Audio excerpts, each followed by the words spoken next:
So I've been thinking a lot lately about God's love and how vast God's love is. You know, a lot of times people ask me, how do I help somebody who does not yet know Christ?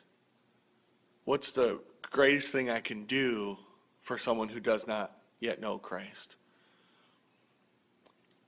And one of the first things that I usually share with people is you need to show them what God's love really is. And what is God's love? What does that look like to you, to me, to somebody who doesn't know Christ? What does that really look like? Well, let me tell you what it doesn't look like. If I'm going to share with somebody who does not know Christ God's love, I'm not going to start by telling them all the things that they are doing wrong. I'm not going to start with their relationships or their lifestyle or this is what they are doing on the weekends or this is what they're doing in secret. I'm not going to start with a bunch of rules and regulations and guidelines that someone who doesn't know Christ will even understand. I'm going to start with God's love. And how can I show that person God's love? How can I let them feel God's love through me? Maybe it's inviting them to the house for dinner. An unbeliever and his family maybe, or if he's a single guy or girl, inviting them over, letting them meet all the kids, letting them sit down with us as a family, let them see what a household that is founded in the gospel, what does that look like?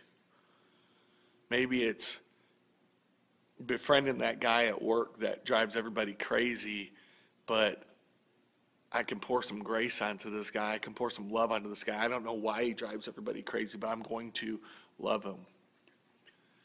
If you're a student, maybe it's that you're going to go and you're going to sit at a different lunch table, maybe with the kids that aren't as cool or as popular as you are, but you're going to go and you're going to love those kids, get to know those kids. You're going to look at them like God actually created them because he did. And instead of just acting like they're different or they don't exist, you're going to show them how important they are to your Creator. See, there's a lot of ways for us to show God's love.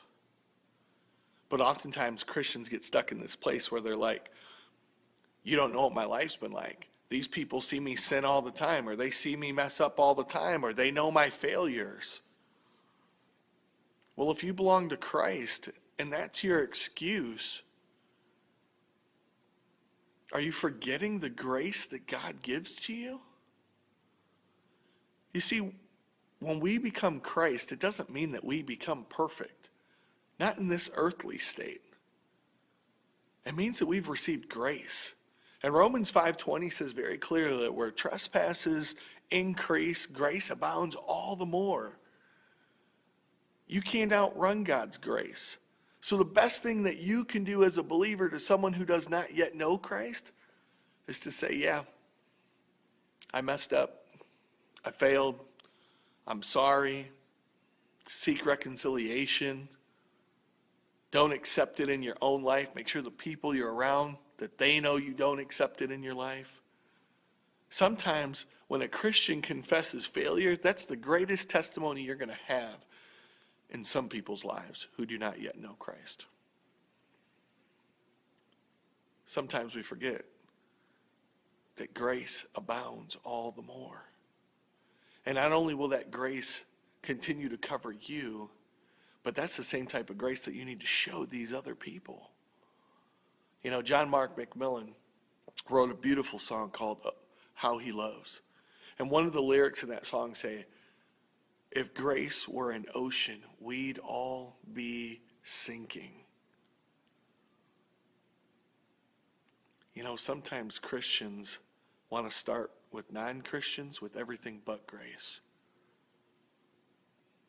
But if it doesn't begin with grace, if it doesn't begin with God's love, none of the rules are going to matter because nobody can live up to them.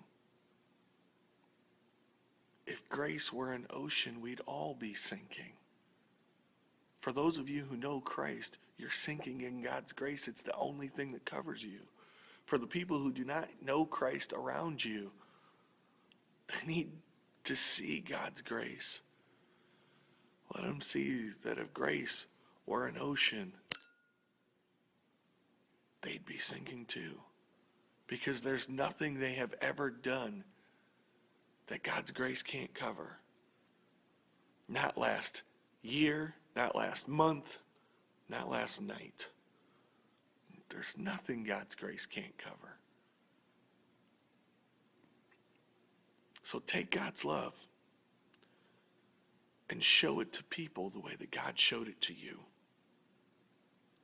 Love does love.